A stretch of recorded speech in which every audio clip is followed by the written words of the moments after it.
Anxiety and mental health are realities that we need to understand for ourselves and as leaders. That's our topic today. Don't worry, you won't leave anxious, you'll leave hopeful. Welcome to the Remarkable Leadership Podcast. Are you ready? Let's go.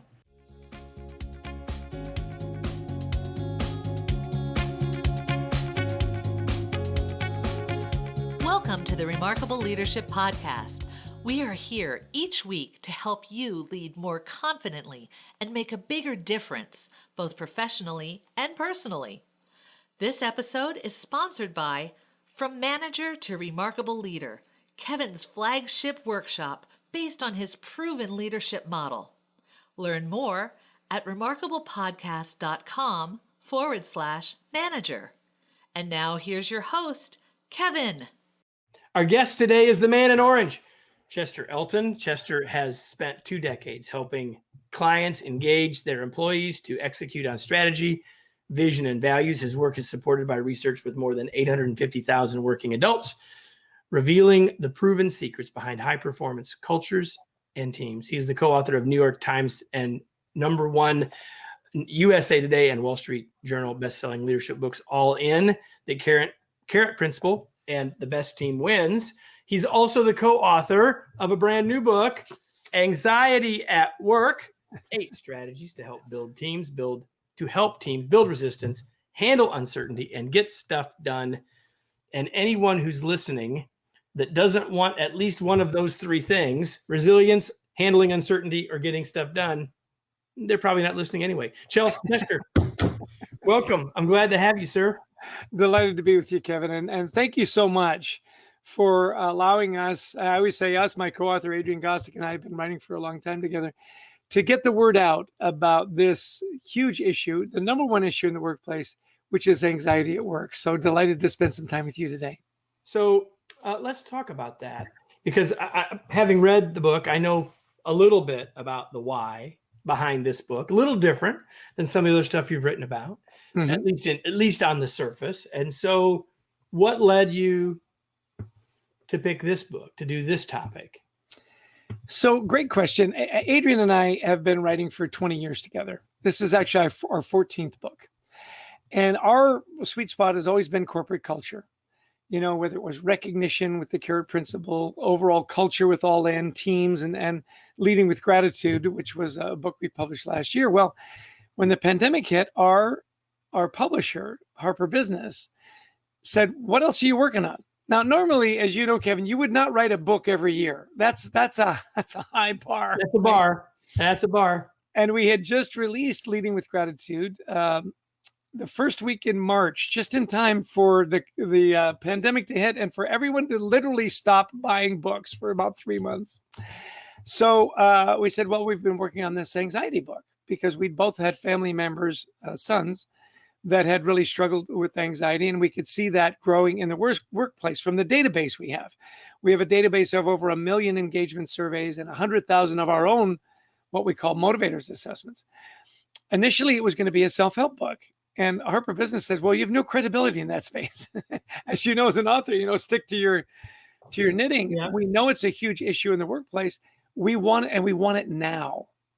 And so we furiously wrote, as a lot of people did over COVID. We weren't traveling to speak at conferences. We had more time.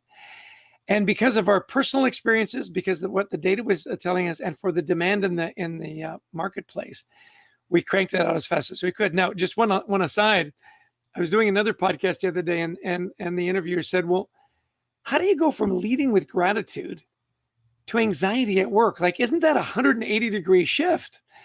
And we said, it's really not, because clearly you can't have a great culture and be a great leader if your people are suffering from anxiety. And as you noted in the subtitle, there are 8 strategies to deal with it. And the 8th strategy is to use gratitude to tamp down your anxiety. So actually they fit together very, very nicely. Yeah, we'll get to the 8 strategies in a bit. But, I felt like before there was a pandemic, we had 2 epidemics in the United States, in North America at least, that are interconnected. And one of those is loneliness, and one of those was anxiety. Yep. And so let's talk about overall anxiety levels. I mean, you've obviously written this book. You have some data around that. You share some of it early in the book. Like, how big of a deal is this? Yeah, it's the biggest deal out there. You make a great point. Like in 2018, about 18% of employees surveyed said they suffered from, high levels of anxiety. In other words, it was interfering with your work. By 2020, it had jumped to 30%. In employees in their 20s, it was over 40%. And in in millennials and Gen Z, the data showed that 70% had left their jobs for mental health reasons. And it was fascinating. Now, I'm going to embarrass my co-author, Adrian Gostick, because he's not here. And so I can do that. It's fair. Yeah, absolutely. For 20 years, it's been Gostick and Elton, right? We say we're Gostick and Elton, Lennon, McCartney. That's the duo. Except for this book, you'll notice it's Gostick and Elton and Gostick. Mm-hmm. Anthony Gostick is Adrian's son, 25 years old, brilliant student, getting his PhD in genetics and working in labs and all this. Really super smart kid. Adrian jokes that not only are we not sure what he's studying, we couldn't spell it if you said it to us, right? Dealt with anxiety his whole life. Well, he gave us a wonderful perspective of his generation. And that was one of the big ahas we had in the book, is that there was a big generational difference in dealing with anxiety and how we dealt with anxiety. And one of the first things is he said, he calls me Uncle Chetty. Uncle Chetty and Dad, you oldies, you never talked about anxiety. It was verboten.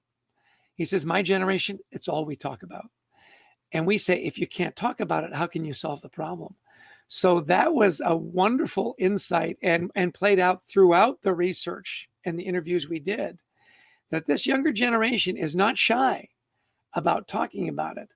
Older generations were not as comfortable, and we need to change that dynamic.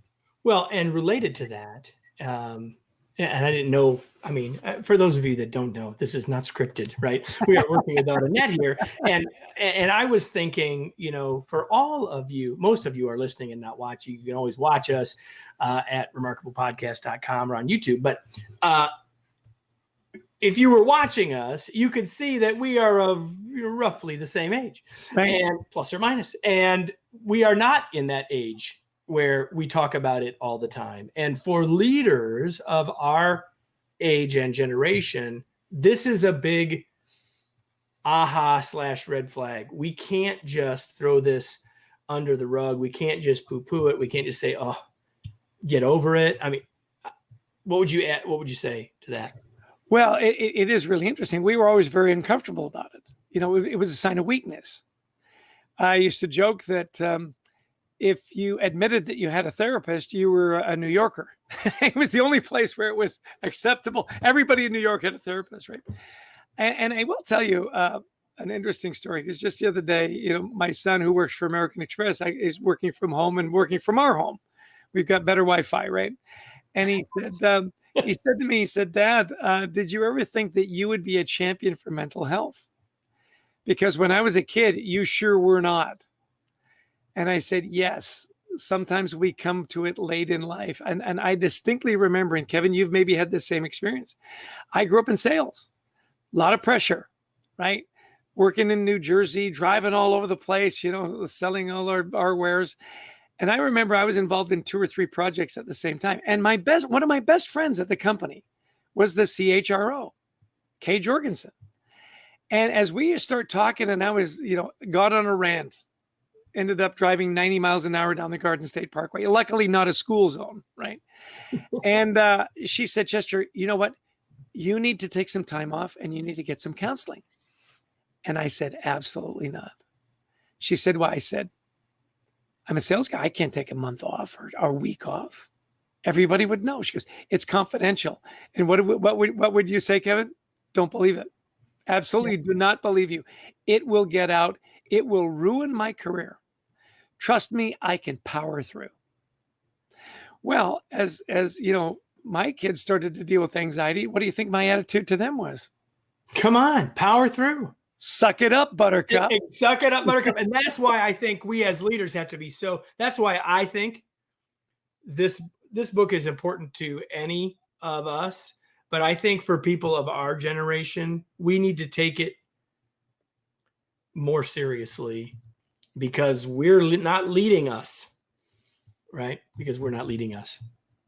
So how has the pandemic impacted all this? Like so you told us the story. You guys started writing it after the other book came out in March. So you wrote it during all of this. You talked to us. You said a little bit about how the numbers, the anxiety, high levels of anxiety have gone up during the pandemic. But overall, how has the pandemic impacted this as it relates to what we need to be thinking about in the workplace? Well, one of the things the pandemic did was it hit everybody. It was somewhat of an equalizer, right? Didn't care if you were a senior VP or a guy working on the shop floor. We all worried about our aged parents, about getting the virus ourselves. How are we going to educate our kids and so on? It became a little safer to talk about it because the numbers started to come out, right? Addiction was up, abuse was up, suicides were up, absenteeism was up. And so it made it a little more okay to talk about it. Now, having said that, the research also showed that only 1 in 10 employees felt comfortable talking to their boss about mental health. Only 1 in 10. And I'll tell you what was hilarious in kind of a tragic way. We would, we do a lot of executive coaching and we'd say, hey, you've got to be aware of this. This is a big issue. And they'd say, yeah, I've heard that, not on my team.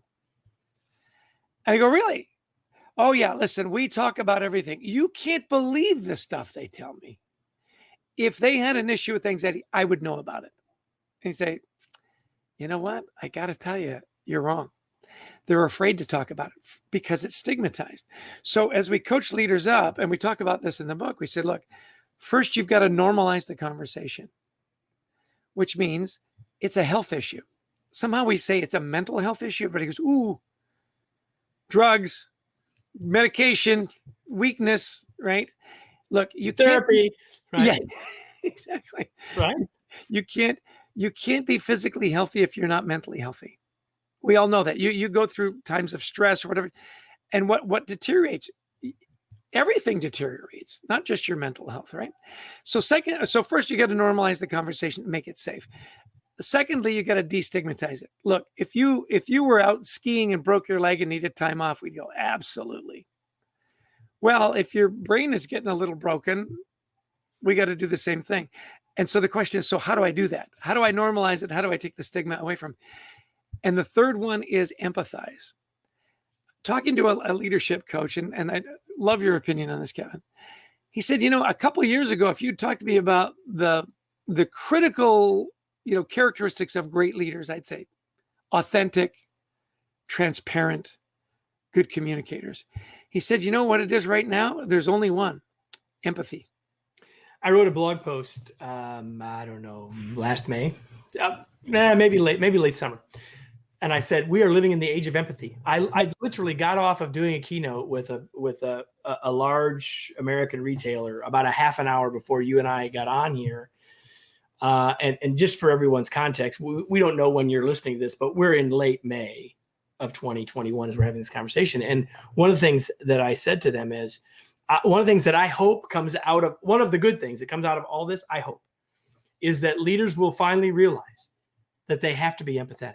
Oh, yeah. Because many have figured it out that they had to. Now, there's a lot of them haven't gotten it right or well enough yet, but there's a lot more spotlight on it.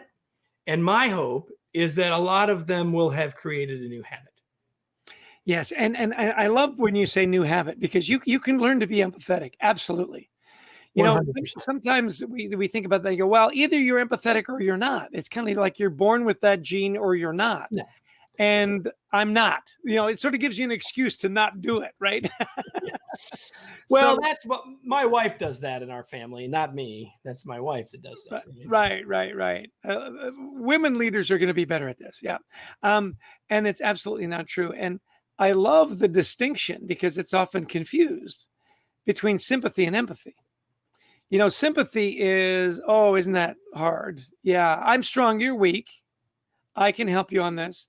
Or in the book, we talk about a classic empathy is, I call the IT department because nothing on my laptop is working.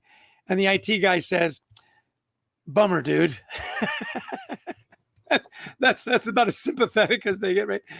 Empathy is, look, I know you're in a dark place, and I'm going to crawl down into that dark place with you. And I'm going to sit there and I'm going to be vulnerable. And I'm going to be vulnerable. That is a choice. And I'm going to say, look, I don't know exactly how you feel. I know that I have felt like that. Let's sit here. Let's figure it out. And the key message is, you are not alone. You are not alone. I think that so many leaders are afraid to open that door because they feel like they're supposed to have answers. And what our folks want is our ears, not our answers. You nailed it. It's so interesting. As we talk more and more to leaders, they say, well, now you want me to be the father confessor? You want me to be a psychiatrist and a counselor? I go, no. They don't expect you to have all the answers. They don't have the answers. What they want you to do is exactly that. Please just listen. And I'll tell you what, when you just do that, you know what skyrockets? Trust. Oh. And, a lot of work on psychological safety, big fan of psychological. I think the next level, and I think we'll be talking more and more about it, is emotional safety. If I feel emotionally safe, when I can talk about something that's so hard for me to talk about, so emotional for me to talk about, and you simply listen, wow. Yeah, 100%. 100%.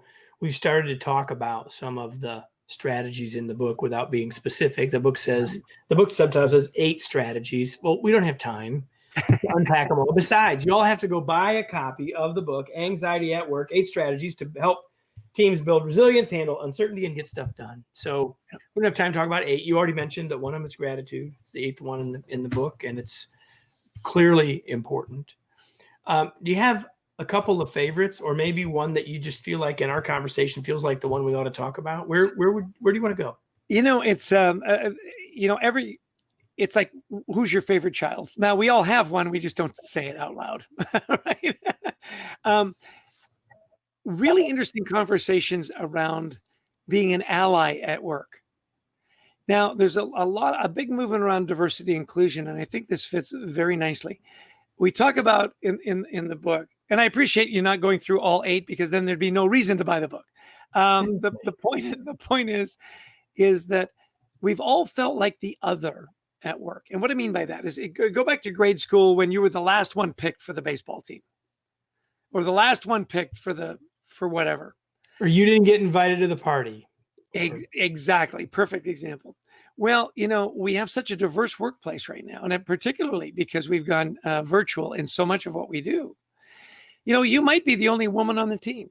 You might be the only Muslim on the team, the only LGBTQ+, the only person on the team whose first language is not English, right? And so there's some trepidation there, and it causes anxiety. Of course it would.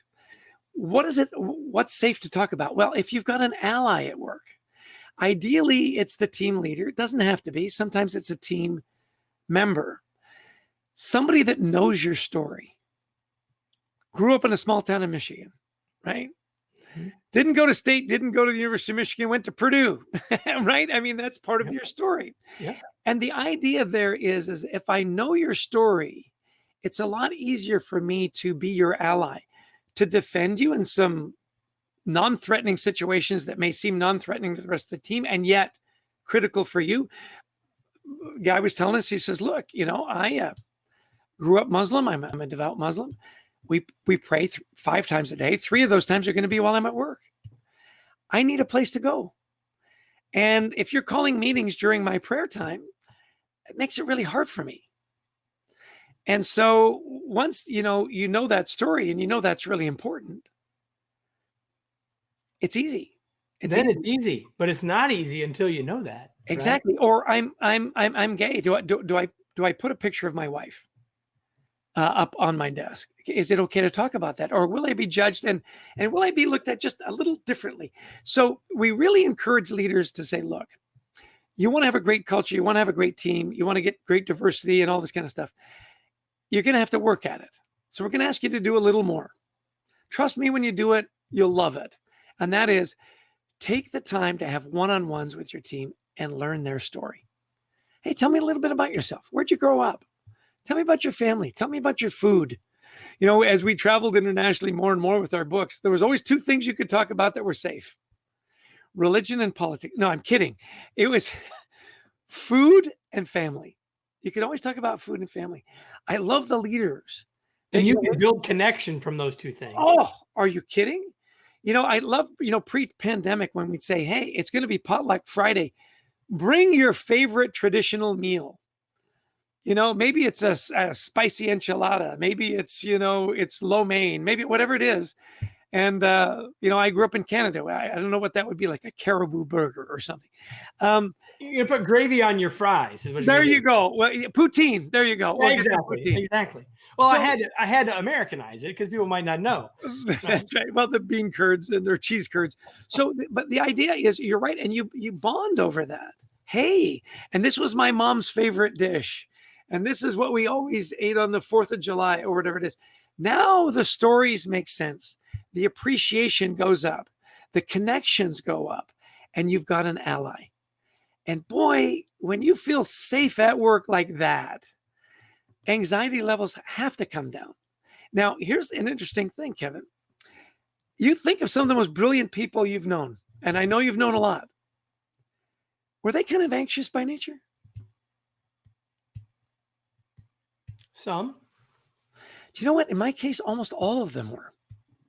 And the ones that I didn't think suffered from anxiety told me later, absolutely. So interesting. Chris Rainey, he's in the book. He runs this incredible HR leadership company out of London. Put on all these in-person conferences, went virtual, and his business actually even doubled, right? He's a guy, I'm telling you, Kevin, if you met him, you'd think this is a guy who's never had a bad day in his life. Suffered from severe anxiety, hid it from his best friend, who's now his business partner, from his family, from his friends, on a podcast with a CHRO of a pharma company talking about anxiety in the workplace, admitted on air that he'd suffered since a little kid. Well, the way he did his podcast, you'll love this, Kevin. Small company, right? Big room. Everybody in the room would listen in on the podcasts. Well, all of a sudden, yeah, he's admitted to everybody his deepest, darkest secret. Now, why did he keep it a secret? Because he didn't want to appear what? What would be your guess? Didn't admit it. Weak. Spot on. I'm strong. I'm the boss. I can't have it. I have to. I don't have any choice. I'm making payroll for all of you. Exactly. So here's what's really interesting. So he realizes in that moment of madness where he is and what he's done, wraps up the podcast, turns around, everybody in his staff, mouths wide open, eyes real big. They all came over to him, and you know what they said? Me too. Me too. He said, all this time I thought I was protecting myself. And when there's something not right about somebody and you're not sure what it is, you just know there's something off. He said, I would make excuses at big parties. I'd leave early, or I wouldn't go, or I'd say I'm just not feeling well, or I've got this work thing. I didn't appear strong. A, I was a liar. Yeah. B, I was a jerk. Once it got out, he said, the people that loved me rallied around me. He said it was wonderful. Now, for him, since he did that, he hasn't had another episode. Now, that's not going to be the same for everybody. Right. And for him, he says, look, if I get my sleep and I exercise and I eat well, I'm good to go. For other people, it's meditation. It's managing your workload. Whatever it is that you find that works for you, we're all a little different. I will tell you, though, he said, it was the most liberating moment. And as my father used to say, when you're in a tough spot, the people that love you rally. Yeah. And the people that didn't love you anyway. What do you care? What do you care? Exactly. I've been doing this experiment having this experiment with people for the last year, and it connects to what you just said. So the average American pre-pandemic had a 27-minute commute to work each way. Okay. Average. So I've been asking people this question. So what have you been doing with the time you used to spend commuting? So I'm basically asking people, on average, what are you doing with the hour that you got back? Now, if we're playing Family Feud, what do you guess the number one answer is? What are you doing with that extra hour? Probably more Netflix.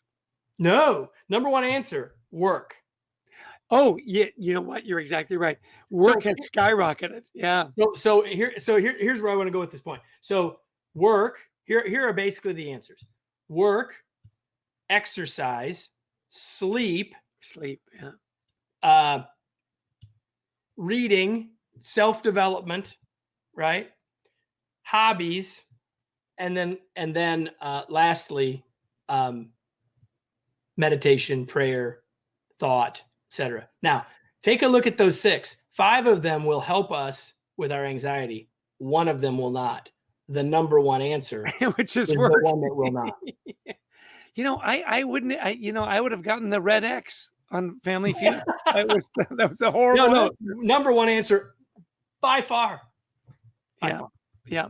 Yes, it is. I asked the question for a different reason. Now I have a new reason to talk about it. But the reason I ask it is then I ask, are you getting anything more done? And people are like, no. So I'm saying you're not being more productive. You're just throwing more time at getting the same stuff done. Yeah. But that's not the purpose. And that's one of the strategies is manage your workload. Yeah. And that's what connected to me when you said that. Like that connects in a couple of different ways, right? You bet. It is interesting, and which dovetails into another strategy, and that is the one around perfectionism. The number one reason for anxiety is people are worried about their jobs. So when you're worried about your job, what do? You work more, you work harder, and your work has to be better. In fact, perfect, right? Which of course is a fallacy in and of itself, but that's where we go. That's where our brain goes with that, right? Exactly. The old adage that perfectionism is the enemy of productivity is absolutely true. Right. The amount of effort that you've got to expend to get from very good to perfect, as my brother Byron always says, that juice isn't worth the squeeze. And here's what's 20, baby. 80-20, right? Yes. So back to the generational difference. So Adrian and I, we talk about this in the book.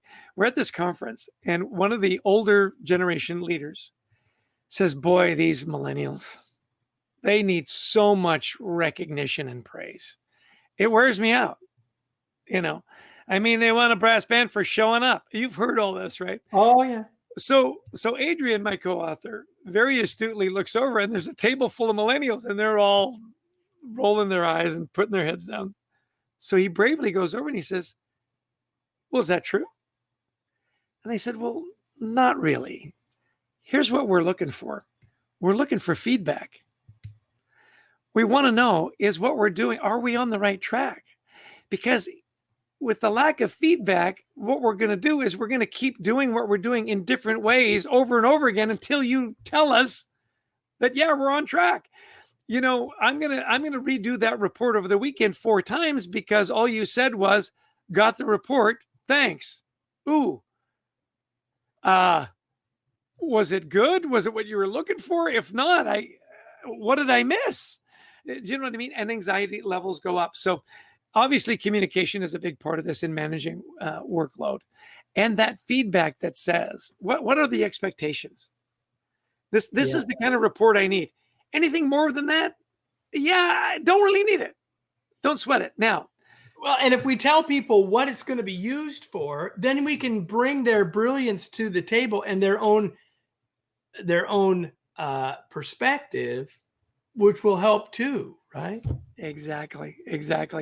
I'll tell you one leader that we just adore that does this brilliantly. We'll call her Mercy Niwe because, that's her name.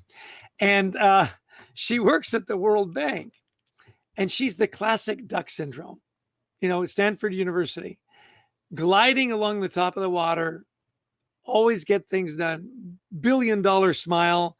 Everybody loves working for Mercy. Well, of course, the duck syndrome tells you that underneath that water, she's paddling like mad. She got 2 young kids. She's getting her master's in international relations. I mean, come on. Well, they offer her a promotion. And she says, gosh, you keep giving me more responsibility. She goes, well, because you always get it done. She says, at a certain point, I can't do more. Oh, you always say that, and yet you always get it done, right? So I'm her coach. I said, well, we should really think long and hard about this. So she takes the job, and then she immediately sets up with her team the parameters. And she says, here's what we're going to do.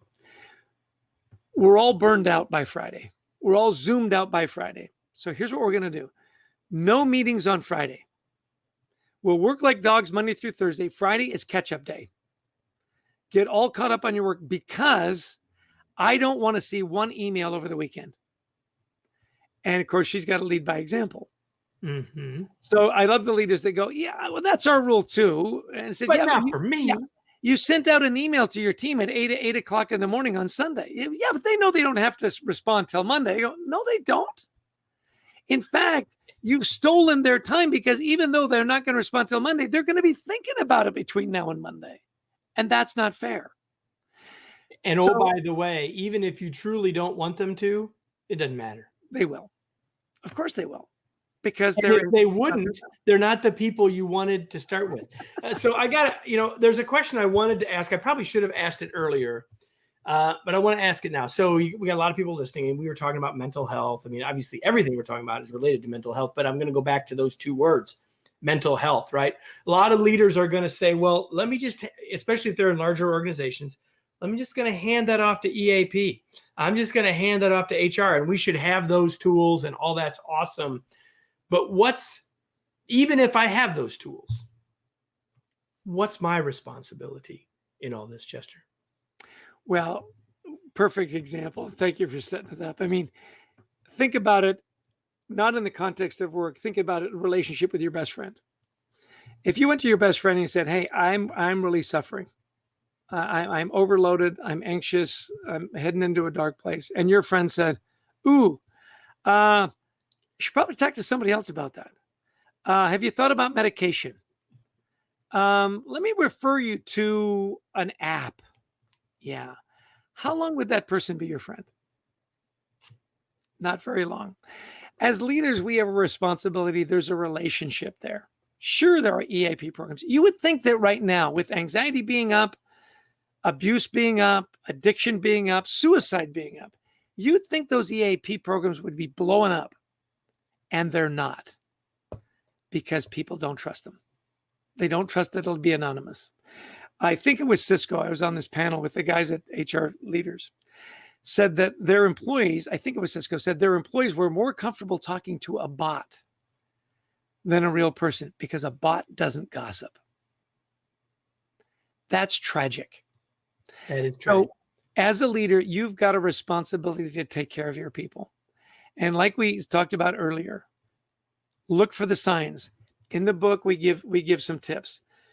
You may think it's a one-off, whether you're working remotely, it's on Zoom, or you're in person, changes in behavior. Oh, it's just a one-off. He doesn't normally blow up like that. It's just a one-off. Maybe not. Somebody that's never late to a meeting all of a sudden starts showing up late. Somebody who's always put in really meticulous reports. Now the work is a little shoddy. That's when you need to take the initiative, do those one-on-ones. And of course you don't say, hey, Kevin, you're suffering from anxiety, aren't you? That's, HR will be all over you, That's not on page 12 there. That is not in the book. Yeah. We say, just have that vulnerable conversation. Say, hey, listen, we've all dealt with so much over the last year and a half. And I know in my family and trying to balance everything, it's been rough here too. If you've got stuff going on, just let me know and let me know how I can help. Is your workload okay? Have you got enough tools and resources? Because, we're here to help. And then just to your point, just listen. Make it safe. Make it safe. So yes, EAP programs. Yeah. I'm not saying they're worthless. I'm just saying they're dangerous for people that don't trust them. And a lot of people don't. The fact is, you don't want them to trust the EAP program more than they trust you. What you want to do is have that if you need it, but not go there first. Yeah, that's your go-to. EAP. Okay. All right. We're going to shift gears before we wrap up. I know that you and I could have a long conversation about a lot of stuff. Absolutely. But I want to shift out of all this and talk about something that hopefully doesn't create any anxiety. What do you do for fun? Oh, listen, I'm a tennis player. I love to go play tennis. There's something about smacking a tennis ball, the sound, you know, and I love doubles because there's a little more strategy. Plus, I'm getting older and I don't have to run as much. And I grew up in tennis. It was a contact sport. So every now and again, if you can drill the guy at the net, go for it. So I enjoy that. I'll tell you what I'm going to start doing because our tennis just ended. I'm going to start doing it again, and it is great fun. Do you know the sport ultimate? I do not. So ultimate frisbee. It used to be called frisbee football. Yeah, I know ultimate frisbee. Yeah. Yeah, and when we would present live at conferences, and you get big audiences, we'd throw out these fuzzy carrots and whatnot. Well, we had frisbees for the guys in the back. So not just a frisbee, 175-gram Ultra Star by Discraft, and you'd launch that thing and go right to the end of the hole. So tennis and frisbee, ultimate frisbee. All right. One of the things that I know that we have in common is that we are readers. So what's something that you're reading these days? Well, a couple of books. I'm going to give you 3. And I don't have the other one with me. And it's tragic because it's probably my favorite. The Heart of Business. For those that you're watching, here it is. Leadership Principles for the Next Era of Capitalism. Good friend of mine, Hubert Joly. He was the CEO and chairman of Best Buy. Took him from $1 billion deficit to $1 billion surplus, all about meaningful work and all about his journey. Easy read. By the way, beyond delightful as a person. Hubert Joly is one of those people that being around him, you just feel better about life in general and specifically yourself. So The Heart of Business, Hubert Joly. This one I know, well, you'd think that because it's orange, it would be my favorite book. So I love the color orange. Digital Body Language by Erica Dwan. How to Build Trust and Connection No Matter the Distance. I was actually able to go into New York live for her book launch. It just made the Wall Street Journal bestseller list at number 3. Again, she is beyond delightful. What she does for fun is Bollywood dancing. So you've got to get her on your show and get video of that. And if I get her on, when we get her on, I'm going to tell her that. Yeah. So Chester said that you would do a little Bollywood, jazz hands thing for us. Yeah. The third book, and I don't have it with me, and I wish I did. It is the most brilliant children's book written for children between the ages of 80 and 8, called The Boy, the Mole, the Fox, and the Horse. And it is just beyond brilliant. The writer is an artist, and he does these charcoal drawings. And it's the story of a little boy going into the wilderness, and he's afraid.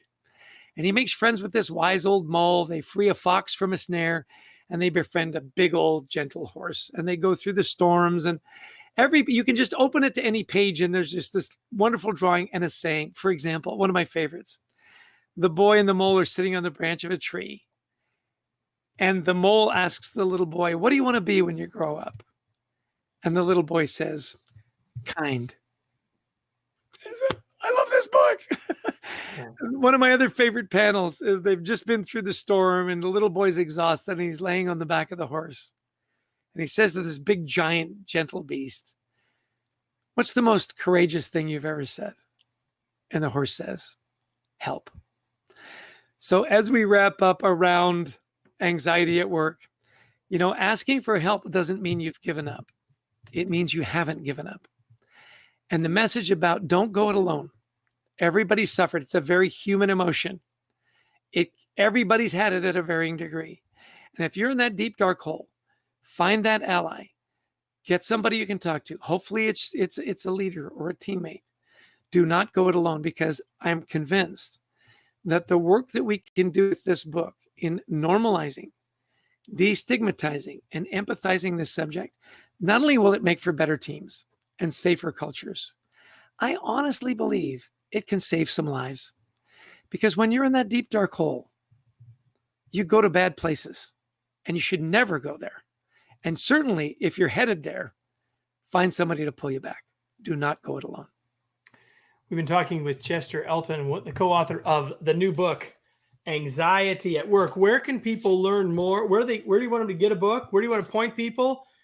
Tell people about your work. This is your chance. Yeah, there you go. Available on Amazon. BookPal is one of our great partners. Barnes & Noble, independent bookstores have really taken it on the chin. If you've got a local independent bookstore, order it up. They don't often have big business sections, and support your local businesses. Follow me on LinkedIn. We've got some wonderful posts there. We've got a gratitude journal that over 90,000 people have subscribed to. In that newsletter that comes out twice a month, we also post our podcast, Anxiety at Work, where we bring in executives that have dealt with that, counselors, psychometricians, and so on. Wonderful discussion. It's 30 to 40 minutes. It's about the length of your workout. Join us there. And lastly is anxietyatworkbook.com. Wonderful website dedicated specifically to this book. So we're easy to find. Hope you'll follow us. And I hope that you'll get the book and that you'll share it, because we've got to remove the stigma. We've got to make this a subject that's not uncommon to talk about and make it safer. Anxietyatwork.com. Before we go, everybody, question I ask you every week. I'm not going to stop this week. The question I'm going to ask, not Chester, you're done. This is for everybody else. The question is, now what? What are you going to do with this? You know, the value of this, everybody, isn't that hopefully that you were entertained by Chester and I and maybe found this enjoyable. We hope that you do, but both of us hope that at the end of the day, you take some action on this, whether it's to think about what you need to do to be more empathetic, whether it means that you need to reach out and ask for help, whether it means that you just need to be more aware, whether you need to work on being an ally or be more grateful and share more gratitude, whatever it might be from this conversation. The only thing that will make this really valuable and really lasting, along with buying a book, is to take action. I hope that you'll do that. And I hope that you'll be back. So Chester, first of all, thank you so much for being here. Such a pleasure. Yeah, absolutely, Kevin. And thank you again for sharing your platform and your audience with us. You know, that is so gracious and so kind. I'm grateful for what you do and your abundance mentality. So thank you. It is my pleasure. So before we go, everybody, today's episode was brought to you by Remarkable Masterclasses. Each month, we release a new skill in an advanced form of a masterclass format designed to help you become the remarkable leader and human you were born to be. Details on how to get on board for a specific skill or to get discounts each month can be found at remarkablemasterclass.com. And with that, we're out. And we'll see you next week for another episode of the Remarkable Leadership Podcast. Thanks, everybody.